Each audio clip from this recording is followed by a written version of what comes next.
che sta cambiando. L'Italia ancora non lo ha capito, o fa fatica a capirlo, come tanti altri stati-nazione. Comunque, ci piaccia o non ci piaccia, ogni Stato-nazione che fa parte dell'Europa e che sta dando anno per anno, sempre devolvendo verso l'Europa sempre più poteri, e quindi conta sempre meno lo Stato-nazione, deve contare sempre di più l'Europa dei popoli e delle regioni. E in questa direzione che almeno il mio movimento, ma anche la regione del Veneto, guarda e va. Non a caso, 2 mesi fa è stato nominato per la prima volta in Italia un consigliere diplomatico regionale. La regione del Veneto è la prima regione che ha un consigliere diplomatico. Cioè il Ministero degli Esteri, Frattini, ci ha dato un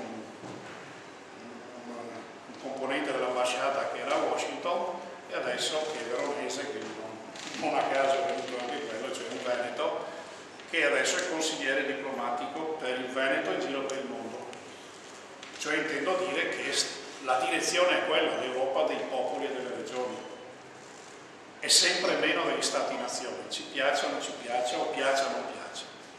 Anche perché comunque la storia ci insegna un altro aspetto, se dobbiamo guardare la storia, che i confini vengono disegnati, creati, le costituzioni vengono scritte, create, votate, ma quando il popolo decide di cambiare, cambia. Le rivoluzioni insegnano nel corso degli migliaia d'anni, quindi il giorno in cui qualcuno si stanca e non c'è né Costituzione, né Stato, né esercito che tenga, il popolo va. Noi siamo su quel concetto e su quella direzione che noi continuiamo a percorrere come Regione del Veneto il nostro percorso. Perché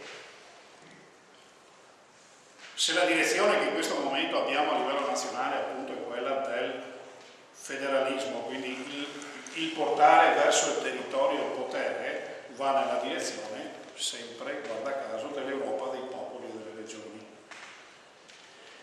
E quindi le autonomie locali troveranno nel percorso sempre più spazio, come nelle autonomie locali, le zone di confine, troveranno sempre più spazio i ragionamenti intercomunali, interregionali, interprovinciali.